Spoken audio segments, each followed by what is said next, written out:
I'm glad to introduce Professor Edna Andrews, who is Professor of Linguistics and Cultural Anthropology in Duke University, USA. She has been very productive and important scholar, not only in semiotics of culture, but in more areas. And this is seemingly because she began that scholarly work very early. So already being 20 years old, she graduated as bachelor in mathematics, and then went to a graduate school to Bloomington, Indiana, to study Slavic linguistics, literature, and semiotics. Her supervisors were Thomas Sebeok, Kristina Pomorska, and Cornelis van Schonewald. Schonewald was a Slavic linguist. And 25 years old, she defended her PhD. She has published several books, first of which was titled Markedness Theory, the Union of Asymmetry and Semiosis in Language, from 1990. Then about synthetism, mathematics, and other things, Zamyatin's novel We, in 94, published in Russian.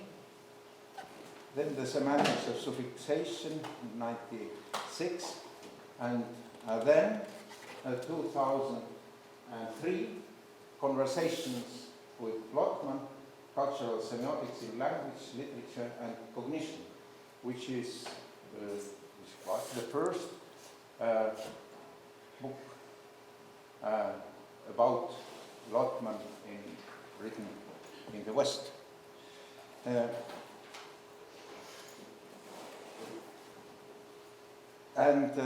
Now, this year, she published a book via Cambridge University Press titled Neuroscience and Multilingualism. I'm very glad to greet you in Tartu, and I invite everybody to take part in this conversation with Lotman. Thank you. It's a great honor and privilege to be here. I did not realize until a few minutes ago that this was the first of the Lotman Lectures, so it's even more special to be here. And I wanted to, I know it's been a long day for you and it's already dark outside, so I'm going to have to keep things moving and get the show on the road. Hopefully it'll be engaging and also entertaining. As much is left in me after the 36 hours of non-sleep that I had yesterday. So, and the one thing I won't do is I don't read PowerPoints. You'll get to enjoy it, but I'm not going to read it to you. So I'll be doing some other things as this is going on. But to get started, I would like to, I did put up on a slide the contents of the abstract for the talk. And for this wonderful conference, and the papers I heard this afternoon were very engaging. I'm sorry I wasn't able to participate in the morning papers, but my lack of knowledge of Estonian and my very limited Finnish would not be enough to get me through them. And I wanted just to give a little background because this is a very special venue. It's a great honor to be invited to Tartu to talk about Juri Mihalich. I'm not the only Lotman specialist in the room, and so it's a very humbling moment, but it's also very important to understand how I got here. I'm not sure I know myself, but and I wanted to point to the people that got me here. And it's very important to know where you belong. The people that were very special to me in unexpected ways. So I went to Indiana University to work with Kees van Schonenveld. He was my dissertation director. I was doing Slavic and general linguistics. I really didn't know what I was doing, and in the process, I got to also work with Thomas Sebeok and Michael Hertzfeld, who were part of our semiotics unit, and I had no idea what that was before I went to graduate school. I was a mathematician, and that's all I knew. I had a very goal-oriented undergraduate education, and in the process. It happens that Van Schonenveld was a former student of Roman Ospevich Jakobson. And Kristina Pomorska, so I graduated very early. I'm sorry, the quality of her picture is not very good. She was invited. So my first semester as a professor, at the age of 25, I come to Duke, I'm at Duke, and Kristina is invited to do a lecture series at UNC, the University of North Carolina, Chapel Hill, which is 8 miles away.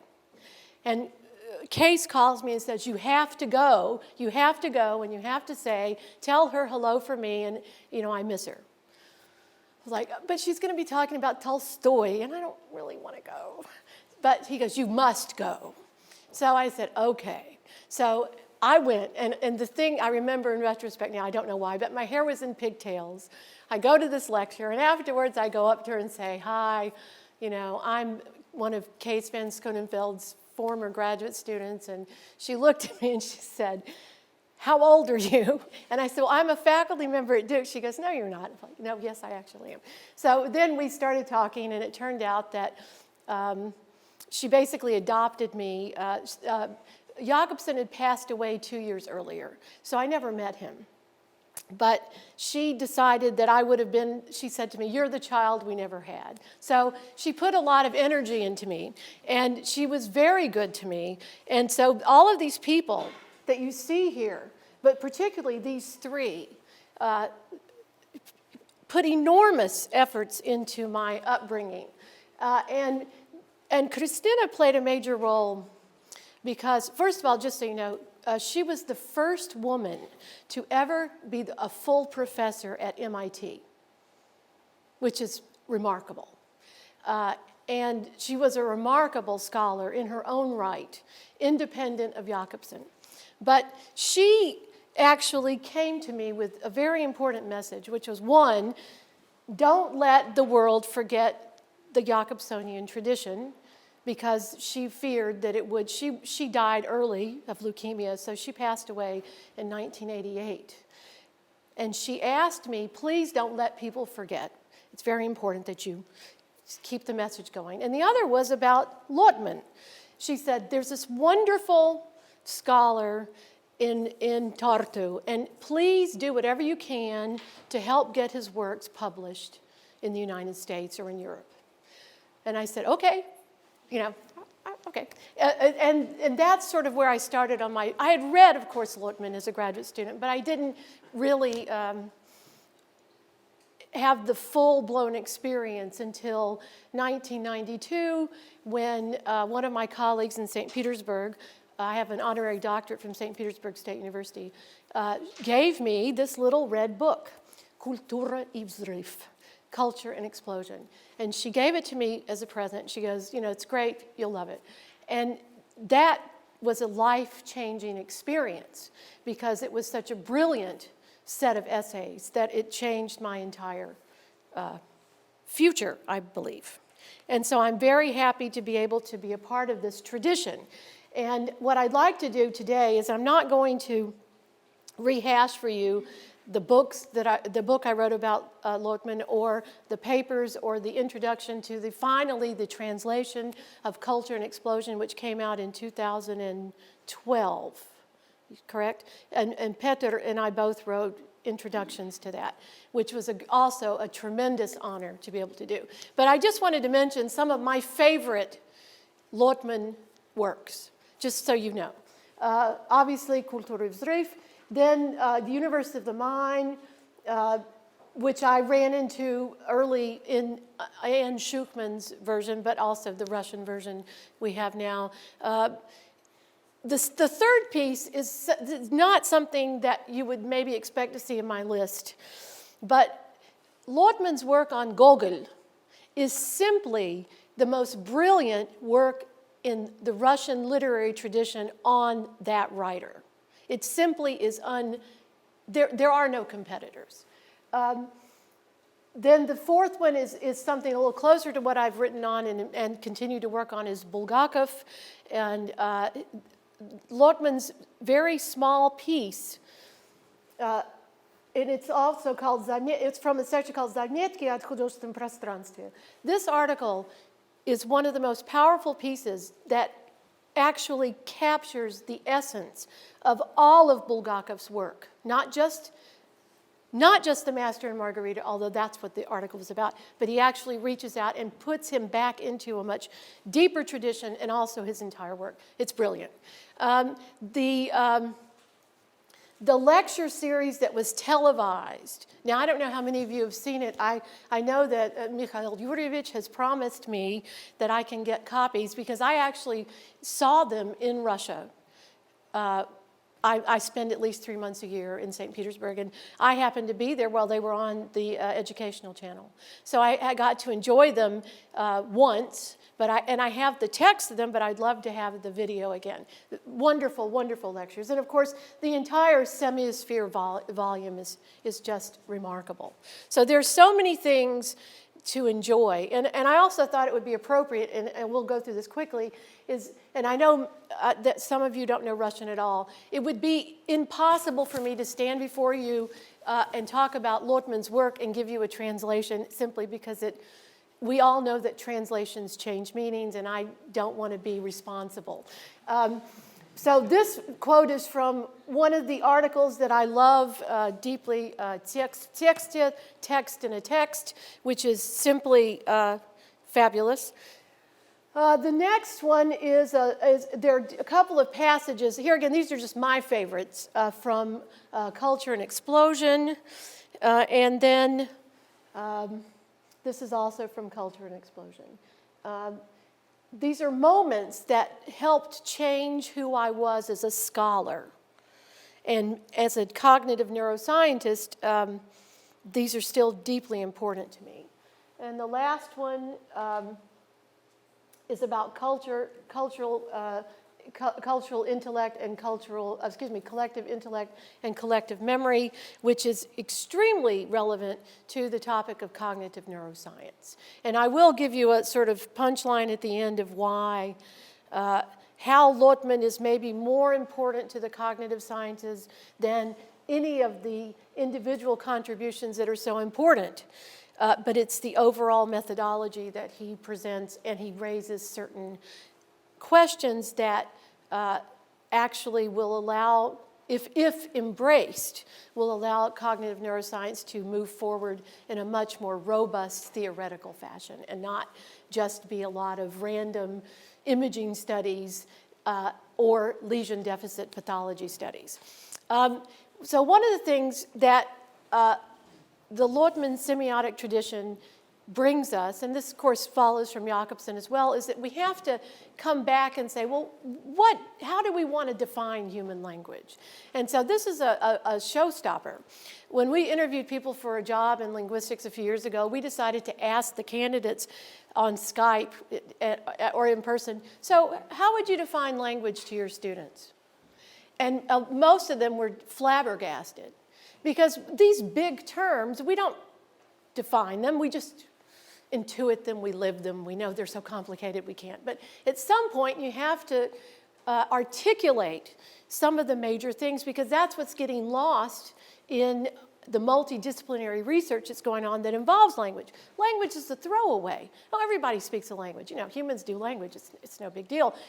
And so it's just the throwaway. So psychologists don't need to do language. Neurobiologists don't need to know anything about language. The linguists, who are part of the cognitive science family, if you remember the cognitive sciences, when they came into play, there were 4 major contributors to the cognitive sciences. They were philosophy, computer science, psychology, and linguistics. But the poor relative has always been linguistics. Linguistics gave up their voice years ago. Now, there are reasons for it. Maybe part of them have to do with some wrong directions that particularly American linguistics took over the last 50 years. So I just present for you a working definition that has the necessary and sufficient components to the definition that dynamic learned, every one of these terms is an entire book, but hierarchical, relatively autonomous, and paradigmatic, syntagmatic is something that non-linguists don't understand at all, and linguistics has not done a good job of explaining it. Signification is the least understood word in the community. Semiotics has been one of the only places that has tried to give body to any sort of understanding of signification, because communication has obliterated the whole notion of signification, and there can't be communication without it. And then the last part is something that is deeply, deeply important. Speech communities and communities of practice, these are terms, these are concepts that we use in general linguistics and sociolinguistics, and they're very important because all of us in this room, we all represent multiple and varied speech communities and communities of practice. Within ourselves, we are members of multiple. Even if there is a monolingual in the room, I'm sure there isn't, but if there were, even a monolingual, if such a person exists, is still a member of multiple speech communities and communities of practice. And they change, we change, they change. These are very dynamic, robust spaces, and it is throughout the life cycle. You can learn languages as long as you can breathe. And if you can't learn them, it's not your brain's fault. So we have to put blame where blame is due. Now, there are, just to give you a quick, so what I'm going to do is take you into cognitive neuroscience for a little bit, and in the end I'll sum up with why I think Lotman, I've told you a little bit why I think he's important, and I think I'm going to show you why he's important, and then re-articulated that at the end. We have three major points of dispute. One of them is, how do you deal with learned versus innate? Why do only humans have language? Or is it only humans that have language? And I do want to throw out here, this is not the place for this conversation, but one of the things I've been doing lately is I've been working in intra and interspecies communication, and I have become interested deeply in cetaceans, in particular dolphins. And I happen to be at a wonderful university where we have a marine lab, and I have colleagues who are specialists in cetaceans. And I can tell you that dolphins have signature whistles that are on par with proper names. It is not, they can self-identify by name.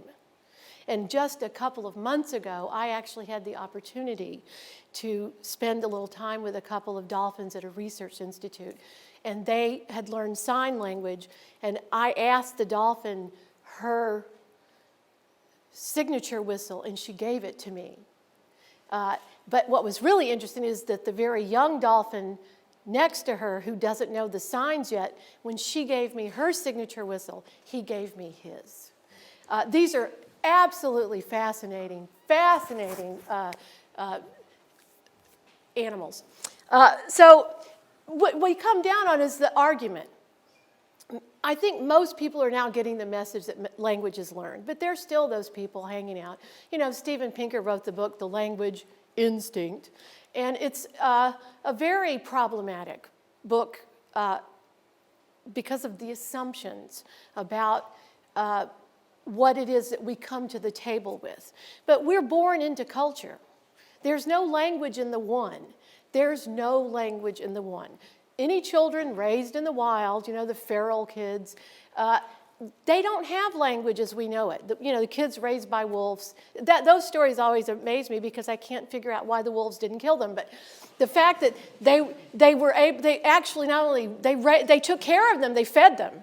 But when they transitioned back into human society, they had huge problems. there's no language in the one. It is a community-based phenomenon, just like I would argue consciousness. That consciousness, we have consciousness because we're part of the collective. It's probably never going to be possible to locate consciousness in the one. It comes from that cultural context, which we are all part of. So if you want to talk about what's innate about language, I would say there is maybe something. It's probably the predisposition to make meaning, or the predisposition to want to understand the perturbations that you experience and your responses. The next one is localization, and this is a biggie. And with imaging technologies, it's simply gotten worse because everybody's into the beautiful pictures. And I know a lot about that now. I've spent the last 20 years working. I started working in a neurobiology lab 20 years ago. A colleague of mine who's a neuro, I said, just take me and treat me like you're undergraduates and teach me what I need to know. And I went through basically medical school, textbook training. I worked in her lab. I drew pyramidal cells in the dark with a microscope that was so strong that I would get seasick. And I started working in fMRI technology, and I've been doing that for 15 years. It's a steep learning curve. It's not trivial. There's an awful lot you need to know, but you also need to know what it can and cannot do. And that's extraordinarily important to understanding any kind of results that you get. So localization is here to stay, but the question is going to be, could it not be that localizations are very individually determined? That is, and we'll come to that in just a second. The question about modularity versus connectivity is one of the big ways this is getting played out now in cognitive neurosciences. You may have heard of something called embodied cognition. It's become a very hot topic, and it's what usually happens, as it happened with semiotics. When a word hits the ground and it becomes very popular, it gets watered down and becomes kind of icky. And a lot of real scientists turn their backs on it. This is one of the things that's so wonderful about what you're doing here in Tartu, is putting back the intellectual, scientific weight to the discipline of semiotics. It's very important. And the same thing is true about embodied cognition. It's a very useful and very important idea, but it's sometimes dumbed down to a point that it becomes very problematic. And the last is critical periods. This has been a real problem. Linguists don't understand it, and what I find remarkable is if you go back and look who started using this term in linguistics, because they don't even know what it means, it turns out it was Eric Lindbergh in 1967, and he wrote that you can't learn a language after the age of 4 or 5. Where did he get that? Well, if I weren't on camera, I would make some propositions, but he just made it up. Well, I mean, he might not feel that way, but basically, what was missing? The empirical evidence. You cannot just pull a number out of the air unless you have empirical data to support your claim, and there was none. And I can tell you today, if any of you are interested, please ask me. I can give you all the studies who give you all of the ages supposedly up that are the cutoff points. There are many, many. You know, some of them start at 2. Can you imagine if we didn't learn any language after the age of 2? We wouldn't be in this room today. It would be a very complicated conversation. But imagine, you know, it's 2, it's 4, it's 6. Oh, no, it's 10. Oh, it's 14, 17, 21, 30. It's ridiculous. There are so many different, because it's not about age. That's a very essentialist term. It's about aging, maybe, but it's about, we have to understand, you know, it's true that a 17-year-old is probably going to be more mobile in terms of, I can go and live in Estonia for a year, but a 40-year-old probably can't just dump everybody and say, hey, family, I'm going to Estonia for the year. See ya, right? So there are lots of things that have to go into this idea of language learning, but languages have to be done. So if you're a musician, you'll know what I mean. You have to play your instrument or you suck. And even if you can be really good, but if you don't play for a while, you might be able to fool most of the people. But you know it's not what it's supposed to be. And languages are like that. You have to do them. And so it reminds me of a very short, simple quote by the biologist Maturana and Varela. Knowing is doing, and doing is knowing. So got to do it if you want it to actually be there. Just really quickly, if you want to do cognitive neurolinguistics and cognitive neuroscience, these are the things you have to do. And you can see that it is deeply multidisciplinary, which makes it very challenging. If you want to talk about brain and language, specifically, dig deeper down. You've got linguistic theory, lesion deficit, anthropology, culture, language, and identity. And if you look at all these columns, because I promised I wouldn't read to you, I do want to point out to you that when I teach a series, so I help develop the neuroscience major at Duke University, and I teach all of the courses in neurolinguistics for the major. And I just want to point out to you some of the names you might see in this list, and you're going to see Lotman's name in this list as well, because he's essential to this conversation. So I didn't have to make that up just for you to come here. It's absolutely true. Now, well, you know, have you ever noticed a lot of times, like there's a memorial volume for someone, but the people write the articles and they forgot to mention the guy who it's for or the gal who it's for? You know, I'm very sensitive to that if you are doing something, this is a very sobering venue. This is very serious. That but it's absolutely true. I don't have to try because Juri Lotman is there. He's in all those pieces. Some really interesting people for cognitive neuroscience is David Popple and Greg Hickok. They are simply outstanding. And here, the importance of ecological validity. This is also a very semiotic idea. You can't just make up stupid experiments and then say, this proves that language is here, which is what some people try to do. For example, the nonsense word studies. Okay, we're going to have a study of nonsense words. We're going to put someone in a machine, like an MRI. We're going to spend, $500 an hour to scan them while they're reading or listening to words that don't exist. And then we're going to give them words that do exist. So what if I say perflugen? Okay, well, there's not a word but that doesn't mean you don't have associations with it. Just because it's not a word, it could be a word you just don't know yet. So if I say heuristic to a 17-year-old, they probably don't know what that is, but it actually is a word, although it would be hard to imagine. So you have to, it's ridiculous to design experiments that are going to cost hundreds of thousands of dollars in the end, with data points and protocols that are not ecologically valid. And the community still doesn't know this. They still haven't got the message, although many of us are really hunkering down on this and trying to get attention, and hopefully it will sink in eventually. These are some of these 5 points that they mentioned in a very nice piece on how to move the agenda forward. And this is their version of brain and language, if you want to picture.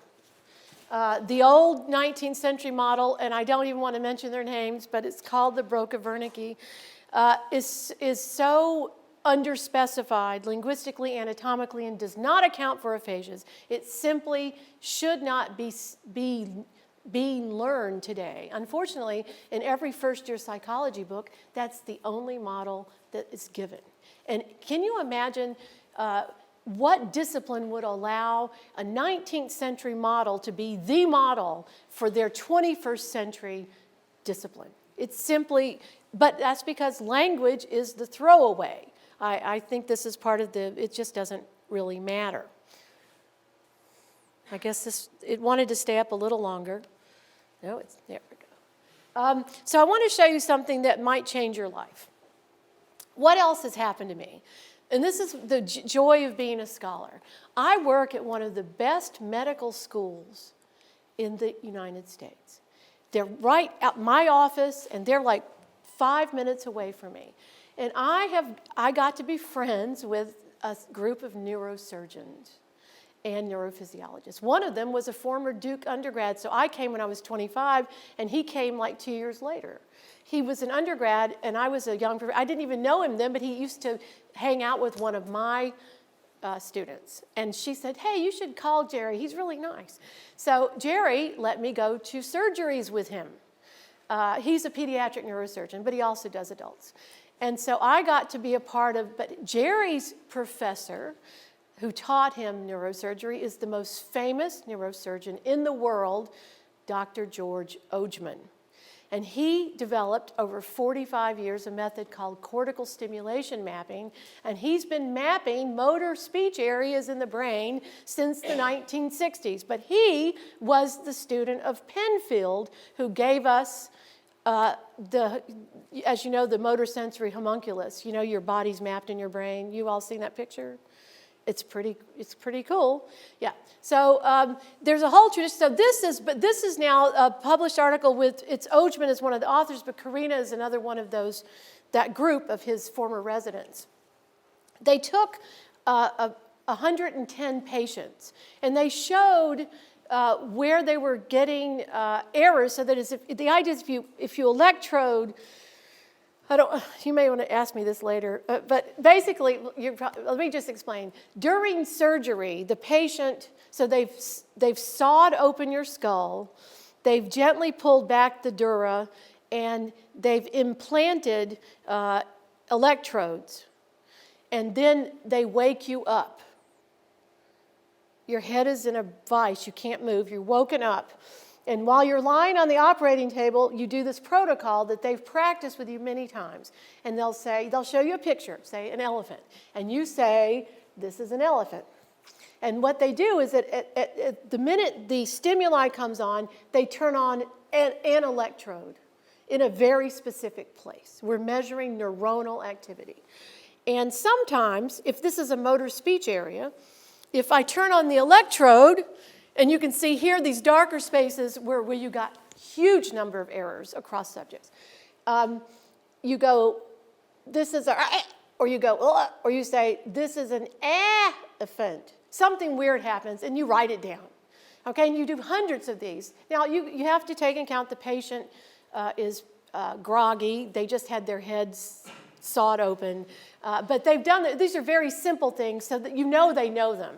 Anyway, these are some of the errors. I just want you to look at the pictures for a second. They're different kinds. And I go through, they talk about semantoperiphrasis, performance errors, phonological neologisms, and the darker the color, the more mistakes. And then, look at this, the no response errors. The reason I show this to you is I just want to give you an impression, and it will be the correct one, is that did you expect motor speech to be spread out like this across the brain? It certainly doesn't fit with the 19th century model. And there's a lot of variation from person to person, by the way. How do you explain that?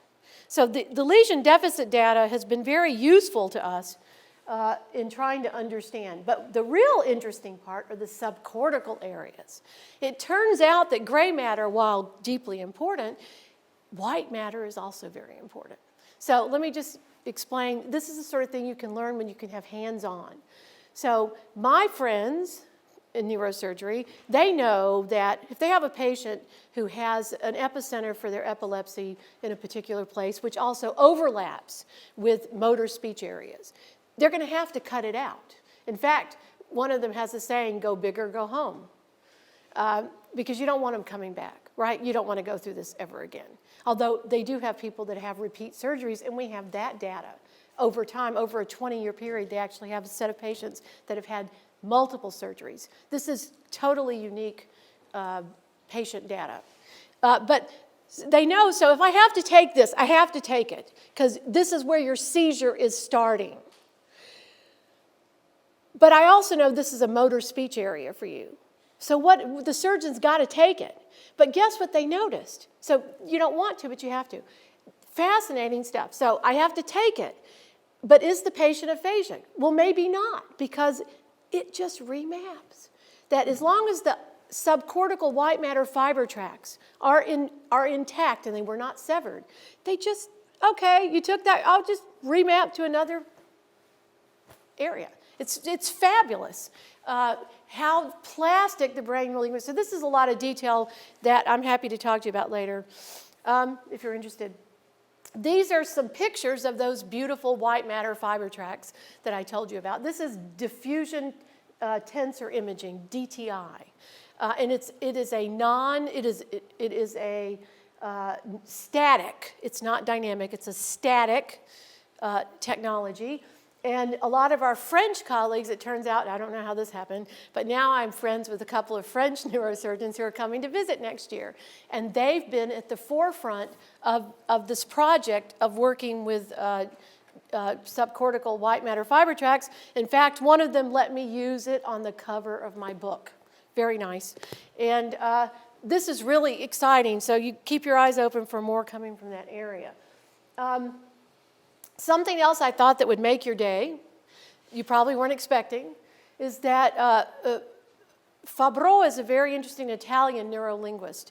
But look at the statistics about people who know more than one language. In aphasias, you never know what's going to happen. He has a whole book on it. By the way, if you want to be terrified, read What Can Go Wrong. But the good news is usually things work out in the end, at least something. You get one of your languages back, but you don't know which one it's going to be. That 40% of the patients have parallel recovery in all of their languages, which, but then the thing that 32% of the first language and 28% of the second language. Wait a minute, how is that possible? Everybody's so essentialist about the mother tongue, but it doesn't work that way. In fact, it's like a half and half. If you don't have parallel recovery, which is more common, you might end up with one or the other or a third or a fourth. In some cases, they've recorded people who could only do Latin or biblical Hebrew, which could be quite debilitating. So anything can happen. Anything can happen. Or there are aphasics that have this uncontrollable code switching, where they just go back and forth between languages, and they can't do anything to stop it. You name it, it can happen. So it will keep you up at nights. So this is fascinating. This is empirical data. This is based on international aphasic data that was published. But you can say, well, wait a minute. Don't you think a lot of aphasics never went to the doctor? Or we don't know, they live in rural X? There's probably a lot of data we don't know about, but this is the published data. So it's still interesting. The other thing I want to leave you with today is I wanted you to have a realistic look for just a moment at the English vowel system. This graph, this is an acoustic representation from Hillebrand, 1998, who repeated the Peterson and Barney study of 1952 that was done for Bell Labs. They were working on trying to improve phone communication. And they mapped 148 people from the same dialect. They were tested for dialect, okay? So, same dialect, men, women, and children. Look at the 14, so I think they're doing 11, so English has 11 to 14 phonemes depending on who's doing the calculations and what you're calling an actual phoneme. But look at the data points and look at all of the overlap. Now, the reason I'm showing this to you is because I want you to understand visually and graphically how non-trivial it is for us neurologically to differentiate and process auditory sounds. It's not, and English is no harder or easier than any other language, and yet, look at that mess. It's kind of, it's not exactly what you would find in most textbooks. So, these are just a couple of ideas to leave you thinking about. One is, if you want to talk about language, you have to distinguish between grammatical and lexical meaning. They're not the same thing. They're qualitatively different. This is something that's fundamental to the field of linguistics. It's not fundamental to semiotics, but it certainly is to linguistics. And Jakobson has been one of the best people to draw that line in the sand.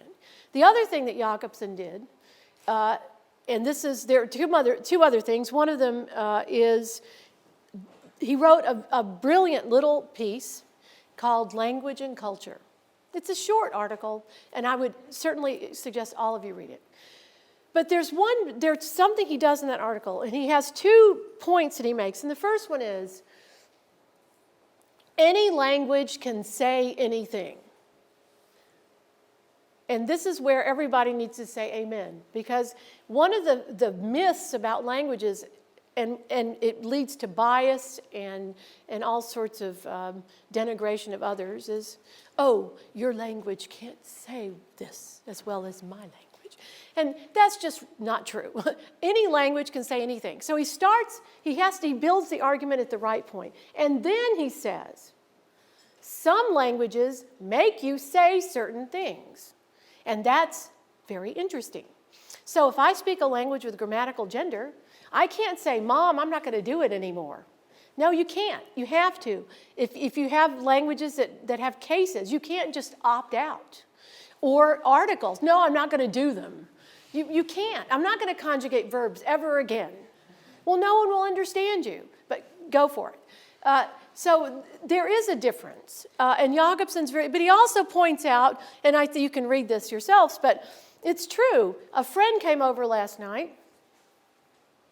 In English, there's no information in that sentence, very little. So imagine imagine you're at college and, you're 19 and your mom says, what did you do last night, honey? And you say, a friend came over last night. Well, okay, now imagine saying it in Estonian and in Russian and in any language you know, Greek, Hindi, whatever language you can imagine it in. And you see immediately that the message, first of all, how do I even translate this? So if I want to translate it into a language that has grammatical gender, I've got some issues. But even if look at the verb itself. I mean, those of you who speak Russian immediately can see that I have to pick приходил, пришел, they stayed. Was it a guy? Who was it? What happened? What time was it? Last night in English could be anything from 5 p.m., to 4 in the morning, 5 in the morning. You can't tell. So important things. But the third thing that Jakobson did was the Speech Act. And this is where Lotman and Jakobson form a very formidable duo, because it is the Speech Act that is probably one of the major keys to understanding language in any form, and understanding language, brain, and culture. It is indispensable. And this is where Lotman builds on to Jakobson's model, and then you get distinctions like auto-communication. You get the doubling of the factors and functions of the Speech Act. It's extremely important. It's an extremely important model for cognitive neurolinguistics.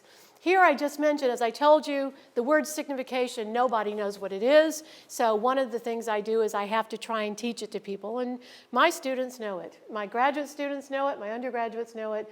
And they can't leave anything that they take with me without learning it. Auto-cueing is another thing I'd like to point out to you. Merlin Donald. If you're looking for someone exciting to read, Merlin Donald. Great.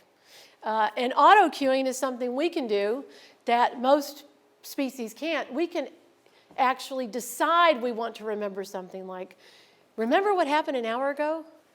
I can get you to do it. This sort of auto-cueing is a very interesting phenomenon. So the Speech Act that I'm talking about were the factors and functions.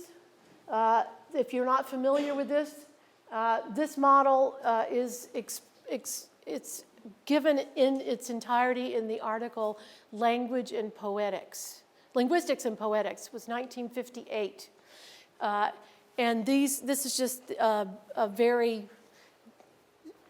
short version of what it looks like, and then Lotman works with this deeply in many of his works. And then, if we won't do this today, but what are the things you need to know about speech acts and this idea of negotiation of meaning. So if you were to read this and think about it deeply, everything you would read here would be, you could probably find chapter and verse in your semiotic studies. These are all extremely important. So the last thing I want to get you to, there are two little things I want to talk about and not keep you much longer because it's very hard to listen this long. We don't know how to listen anymore anyway. Nobody can. We're too, machine oriented. Where is it? Where is it? I have to check. Someone sent me a meaningless email. But how many of you have heard of H.M.? Henry H.M.?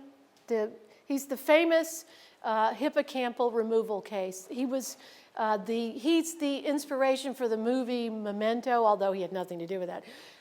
So Henry Molaison, in 1952, his hippocampus was removed. He had unretractable epileptic seizures. And Schofield in Canada operated on him, and he bilaterally removed the hippocampi. And Henry was not able to make robust long-term memories after that. And so he's the most famous, he is the poster child that gave us, from the 50s on, the model of human memory that was procedural and declarative. Any of you heard about that? There's different memory systems. You may have seen these terms. Well, Henry is he's the case study that really cemented the idea that there's a difference between knowing how to ride a bike and knowing the word bike. It's sort of like that.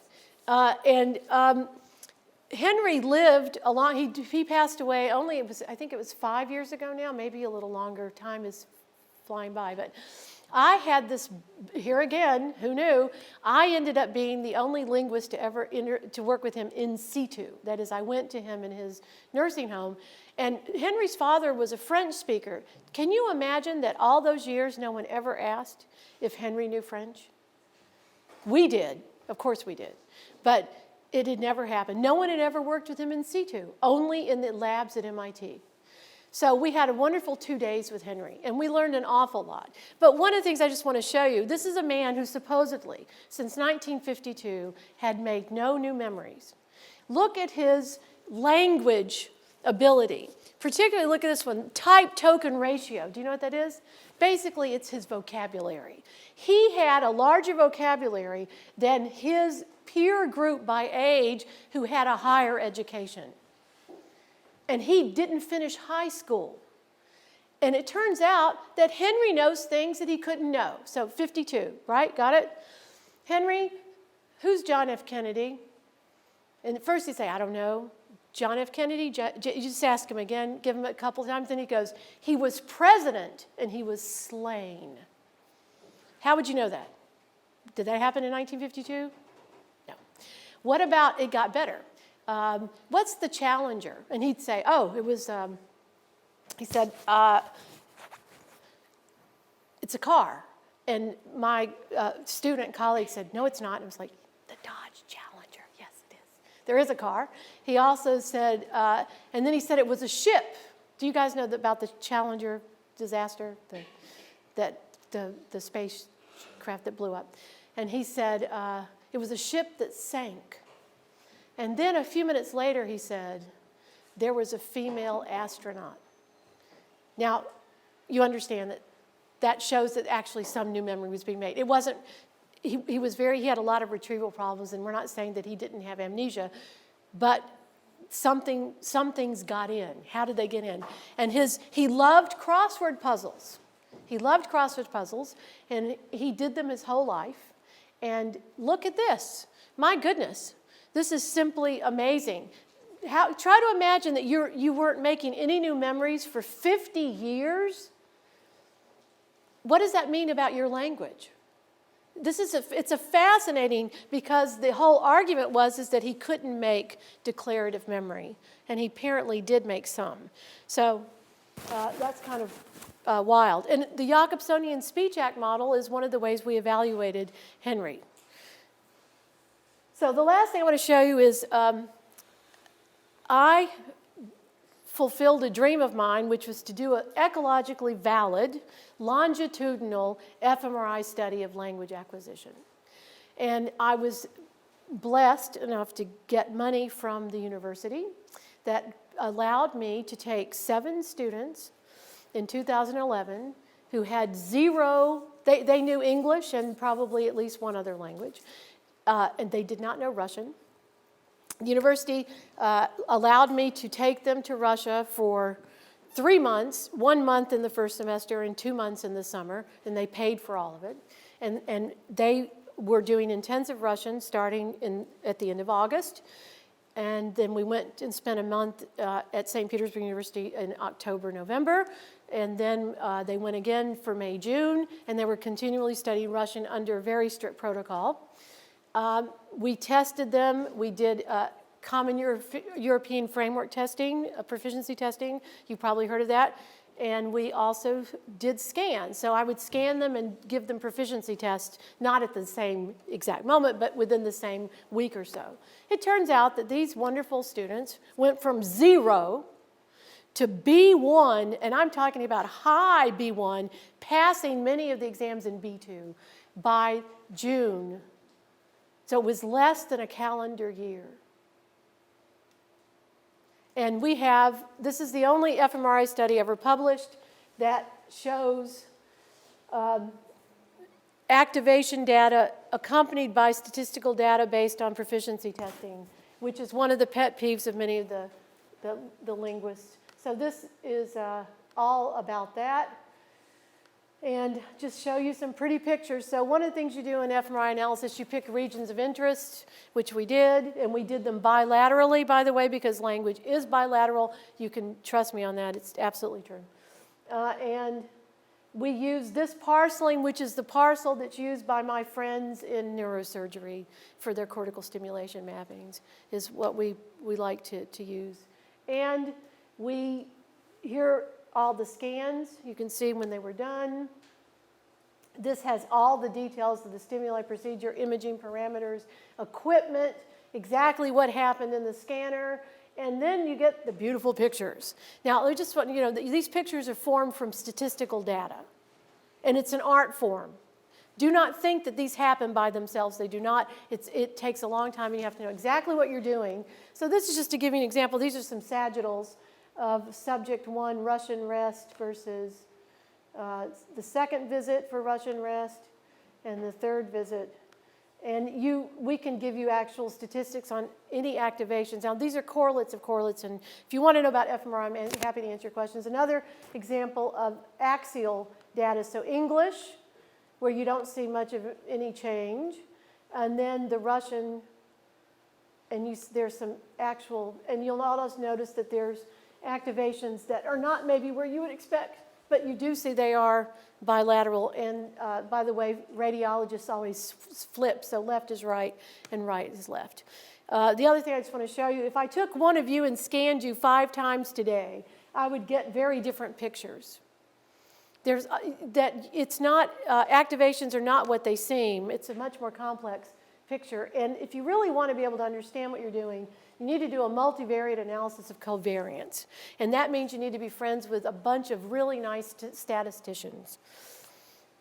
I will never make fun of statistics again. I learned my lesson. We were very, very lucky. We had a p-value of 0.01 that correlated between the activations and the proficiency tests. That's a touchdown. Notice, and the good news is that there was no correlation, of 0.47, with the testing data and the English conditions. They only correlated with the Russian conditions. And just to be sure, we actually looked at areas of the brain where we thought that were not relevant, and they showed no correlation. So that was the middle occipital gyrus that we used as a test just to make sure that we weren't in trouble. So we also did it for auditory perception and reading, and just so you can see the kids that we were dealing with.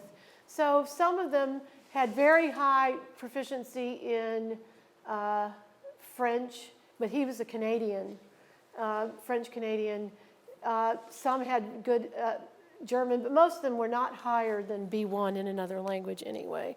And those are their scores, and You know, there's a lot, all of this goes into the picture. So the conclusions of our study, we're not going to do that today, but we will stop here. So reassembling the pieces. If you want to talk about brain and language, you have to talk about developmental psychology. You have to talk about evolutionary biology. You have to put these in the context of linguistics, anthropology, semiotics. You have to understand human language as a collective phenomenon. And I just want to, this is one of my favorite quotes from Donald. The isolated brain does not come up with external symbols. And that is precisely what we're doing in signification. Questions about literacy, very important. Moving away from essentialism to things that are necessary and sufficient, like dynamic change. Bringing together the lesion deficit tradition with healthy subject research, and utilizing imaging, but utilizing it very carefully. And I end, it brings us back to this quote that you saw earlier from A Text in a Text by Juri Lotman. This is probably something that will become more obvious later. But imaging data in our longitudinal study was each person was very different from each other. Their learning, although their behavioral outcomes were similar, their neurological mappings were not. And I think we have to understand that that's because that's the way it is that we have many neurological pathways that can give one behavior. And one and the same neurological pathway can give multiple behaviors. And we have to learn to understand that variation. And it really is a text in a text. And those texts are us, because we also are culture texts. I think that's a lesson that Sebeok threw that out a lot in the past, but I think it's something we have to keep in mind. So thank you very much for your attention.